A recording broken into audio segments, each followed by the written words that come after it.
Sometimes the way you describe cultural practices, they come with a lot of bias too from the authors, again, coming back to the idea of whiteness. And I do think it's important to revisit those things, and especially after what we have been going through, after the Me Too movement, after Black Lives Matter, things have changed quite a bit for us. For us, especially white people. You're listening to Speaking of Language, a podcast recorded at the Language Resource Center at Cornell University. Each week, we explore a topic related to language pedagogy and second language acquisition. This week, on Speaking of Language, Eduardo Viana da Silva discusses the development of his open e-textbook for Portuguese and offers strategies for teachers interested in creating and sharing open materials. Welcome to a new episode of Speaking of Language. I'm Angelica Kramer, the director of the Language Resource Center at Cornell University. And I'm Sam Lupowitz, the LRC's media manager. We are joined by Eduardo Viana da Silva from the University of Washington, who will give a talk as part of our monthly LRC Speaker Series this week on developing an open and inclusionary language textbook for Portuguese. You get the exclusive sneak peek of his talk here, which you can catch tomorrow live or watch later on our website at lrc.cornell.edu. Welcome to Speaking of Language, Eduardo. Thank you very much for having me. Thank you. So, Eduardo, before we jump into the topic, can you share with our listeners a little bit about your background and your path with languages? So I was born in the south of Brazil, in Joinville. That's the city where I grew up. And I always wanted to learn English and Spanish and just learn other languages and learn about other cultures. Yeah. So for me, learning English was a way of, to travel and going to other places. Sure. And I got into a job overseas in Park City, Utah, in a ski resort. And that was a winter job. So I went there and then I just kept coming back to the same ski resort, Deer Valley. I was bussing tables, actually. It was a hard job. It was easy. But that's how I actually learned English, because I was learning on the job. Wow. And there was a lot of people that spoke Spanish. So I practiced my Portuñol, as we say in Brazil, a mix of Portuguese and Espanol. So I got to practice in real life. And it's a long story, but I eventually ended up at Brigham Young University as a non-LDS, not a member of their church. But that's where I got my master's in Portuguese, and I taught Portuguese for returned missionaries at BYU for about 3 years. I also worked at the University of Utah as a lecturer, Salt Lake Community College. I got a certificate in teaching English as a second language, which I thought it was crazy, and I still think it's crazy. But thanks to that certificate, I immigrated to Canada, and I actually taught English in Canada, if you can believe that, for 4 years in a private school. So I had those 4 years of everyday teaching, like lower levels, right? And then eventually I came back to the US and went to Santa Barbara, where I got my PhD in Portuguese literature and also in applied linguistics. There was an emphasis in applied linguistics and a certificate in college and university teaching. So I just did all. I got everything. Nice. So that's a short version. Wonderful. Great. So you have developed an e-textbook for first-year Portuguese classes. How and why did you come up with this idea, and what is the process for creating an open textbook? So I've been teaching language classes, Portuguese language classes, for a long time, since 2003. So that's about 18 years, I think. Mostly as a TA, most of my experience. Just in the past 6 years, I've been teaching full-time at the University of Washington. But throughout the years, I kept developing materials and things to make the textbooks more, or to make the class activities more interactive. And got to a point that I just had so much stuff that I had done that I thought, well, I might as well put together and come up with an idea and make this available. At some point, I had them on a week space. that I developed with the University of Florida. But I thought, creating a Wikispace is not there anymore, but Yeah. Creating a textbook would be more relevant and more useful for language teachers in Portuguese. And having it online, even better, because it's free, everybody can access and use it in class. That's wonderful. So, in your process of designing or creating this textbook, one of your goals was to be inclusionary in the materials that you developed. You wanted to reflect the collaboration and feedback from Portuguese speakers of several economic and cultural backgrounds. Can you speak a little bit more to the notions of openness in this context? So what I did is that I traveled to Brazil about three years ago. This is before COVID. And I spent a summer there. I spent 3 months. And I visited 2 universities, the University of the State of São Paulo, UNESP, in the Araraquara campus, and the University for the State of Minas Gerais, Universidade Federal de Minas Gerais. And in those 2 institutions, I got a bunch of videos with students. And from the dialogues from those videos that were not really rehearsed, I gave them a prompt to talk about where they lived or what they were studying. So from those dialogues, I started creating the material for the chapters. And then I also recorded some people, like in a restaurant, ordering a drink. And I still want to do more of those things. And with those recordings, I also created more of the material. So that was part of the collaboration. The other part was with my students at the University of Washington, doing focus groups and testing out the material with them. When I started, I just had a Word document that I would print out and give them a binder in the beginning of the quarter. That was the textbook. And, super high tech.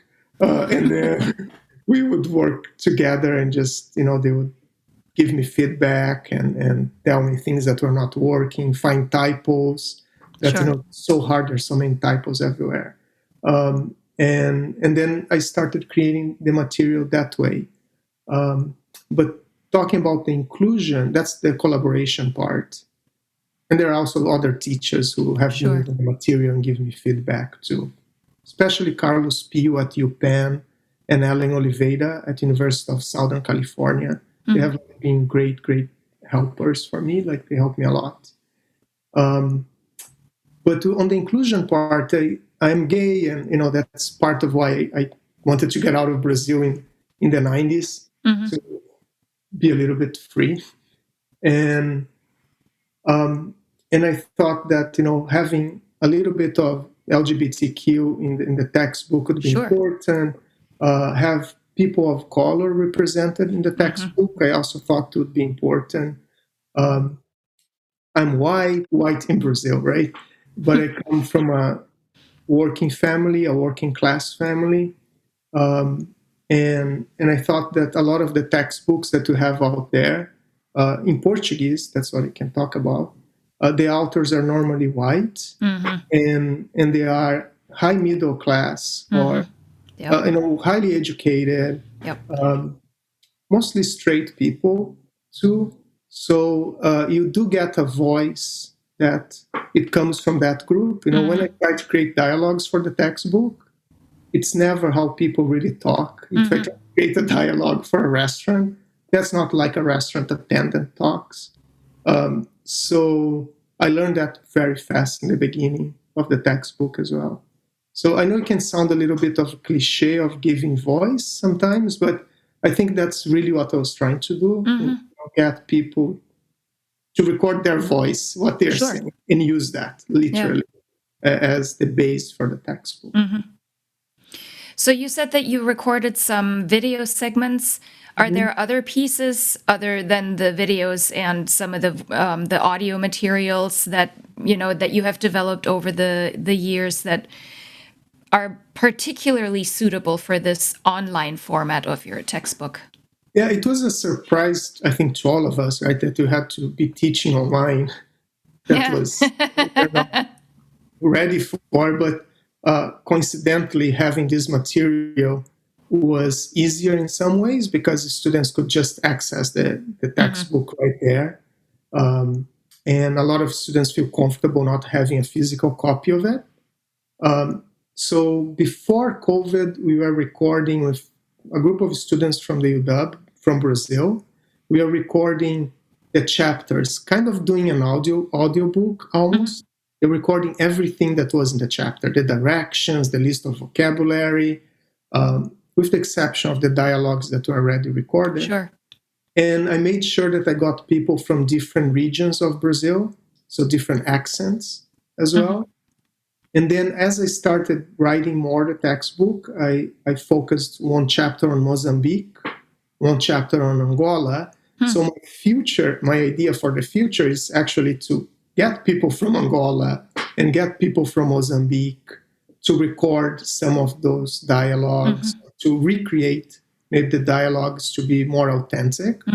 Because after COVID, I just couldn't do what I was doing. Of course. Before. But that's the beauty of the open textbook. You can go back, things, add things, move things out, take things out. And that's what I've been doing. I'm planning on doing. Great. We're interested in your perspective. Why is it important to reconsider and critically reflect on teaching materials we may have taught with for a long time? Sure. Yeah. And I can relate to that because I've been teaching with the same textbooks, a couple of textbooks for Portuguese, different textbooks for a long time. And I think you do get used to it. And sometimes it can be a little bit of a rabbit hole, like you just got so used to it. You have all the activities. So it can be a little bit of a hassle to change things around. Yeah. And at the same time, textbooks can age really well. No, the opposite. A lot of the times they don't age really well. Yeah. That's what I want to say. They don't age really well. And you can see with the name of, movie stars and actors that students now, I mention Oprah and they're like, who is Oprah? I don't know. I have no idea who Oprah is. I get that from a lot of, especially male students. They just go like, who is Oprah? And so things like that happen a lot in textbooks, right? They don't age well. Sometimes cultural aspects, the way you describe cultural practices, they come with a lot of bias too from the authors, again, coming back to the idea of whiteness. And I do think it's important to revisit those things, and especially after what you have been going through, after the Me Too movement, after Black Lives Matter, things have changed quite a bit for us. For us, especially white people, and I keep coming back to that point. And I know some people would not agree with me, but that's the way I see it.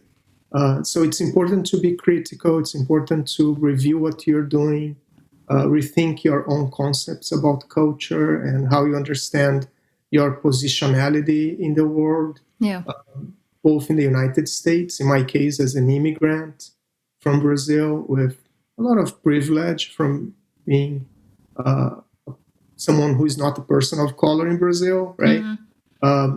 Someone that had the chance of getting an American visa and coming to the US in the first place and going to school in the United States.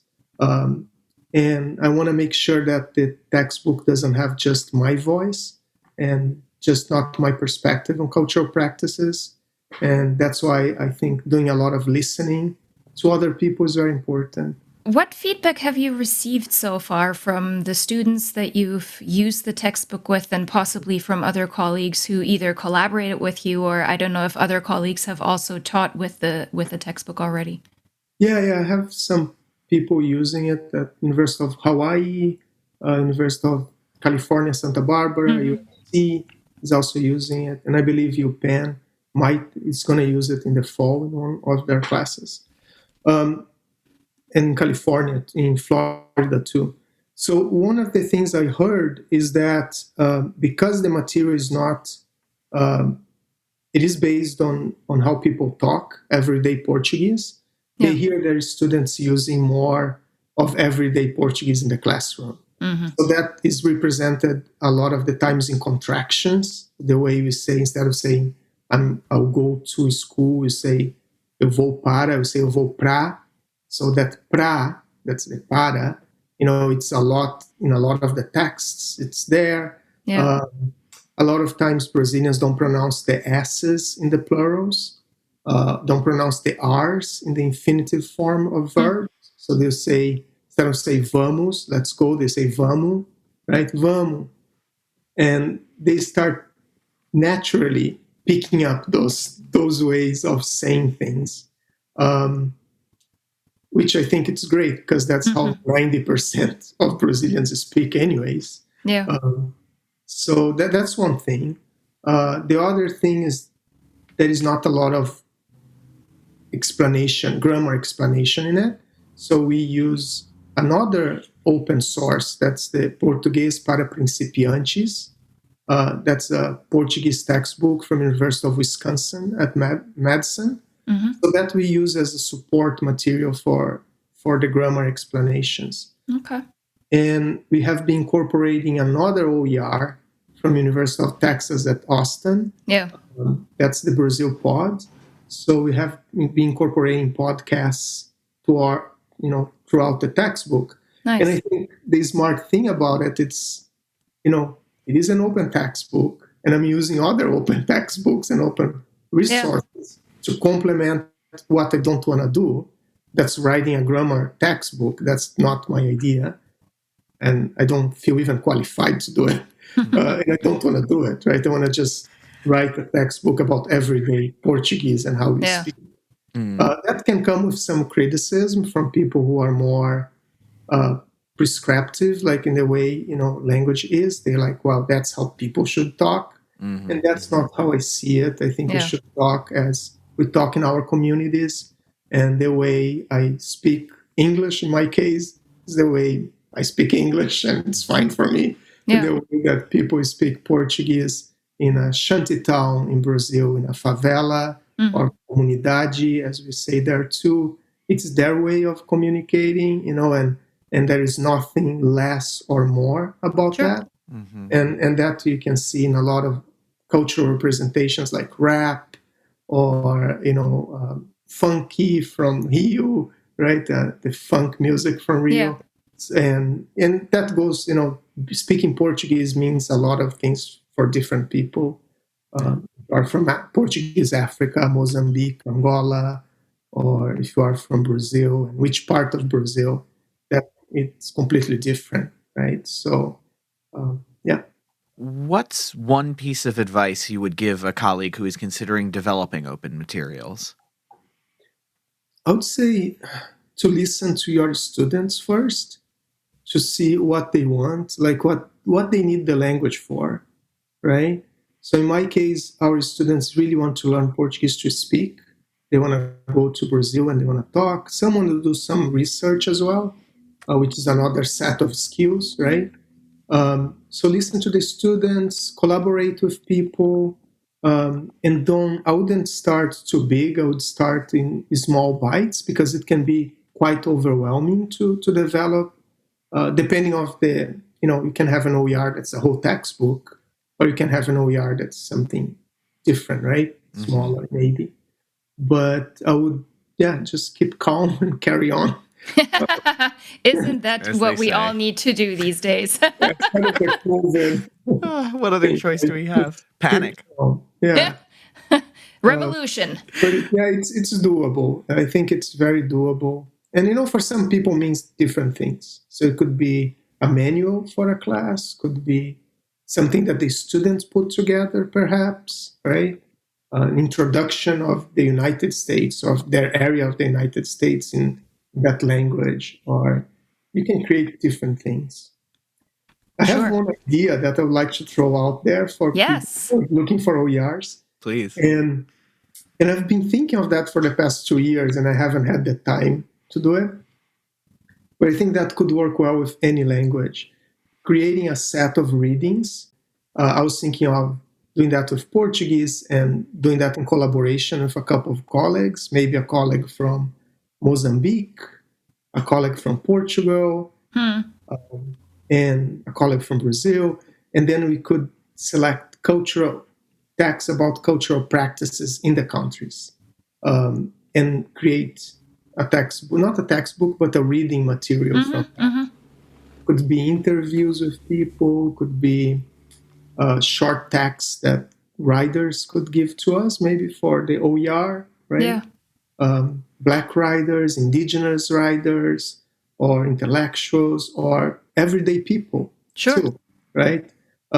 So that's one thing that I have been thinking about it of doing in the future, but that is the idea if anybody wants to do it. There we go. I love it. Or if anybody is interested specifically in Portuguese, Yeah, let us know. Connect with Eduardo on this. Yeah, I have a couple of colleagues that might do it with me, but it's just, we are all too busy right now. Yeah, no, that's how it goes. Yeah. So, Eduardo, where can our listeners learn more about your open textbook? So it is online. The name is Bate-Papo, and it's available through Pressbooks. Pressbooks, it's a platform that the University of Washington has it as a member, and it's through that platform that the book's available.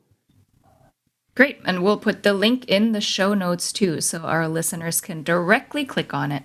Well, this has been great. Before we sign off, we'd like to ask you to share your favorite word in a language you speak, love, are learning, want to learn. Let's hear it. Okay. I think one word I like is janela. It means window in Portuguese. Spells with J, janela. And I like it, because my friend Audrey likes it. And that's part of it. It's a friend from BYU. She thought if she had a girl, she would give her the name Janela. Yeah. Because she thinks it's a beautiful name. I think it's a beautiful name, too. It's very open, the way you say it. Lots of open vowels. Janela. And I find very powerful and meaningful, too. A window to opportunities, a window to other cultures, to other ways of being. So janela is my word. Excellent. I like it a lot. Okay. Well, thank you so much for speaking of language with us today, Eduardo. Thank you so much. Obrigado. Next week, we will reflect with Florencia Henshaw on lessons learned from the pandemic and talk about potential aspirations for post-pandemic language teaching. Until then, Auf Wiederhören. The Language Resource Center is located on the ground floor of Stimson Hall on Cornell's main campus in Ithaca, New York. Check us out on the web at lrc.cornell.edu or look for Cornell LRC on Facebook and Twitter. Speaking of Language is produced by Angelica Kramer and Sam Lupowitz. recorded by Sam Lupowitz. Original music by Sam Lupowitz, Dan Gable, and Joe Gibson. Thanks also to the College of Arts and Sciences at Cornell University. As a reminder, the ideas and opinions expressed on this podcast do not reflect those of the College of Arts and Sciences or any other official entity of Cornell University. We thank our listeners, and do stay tuned for our next episode.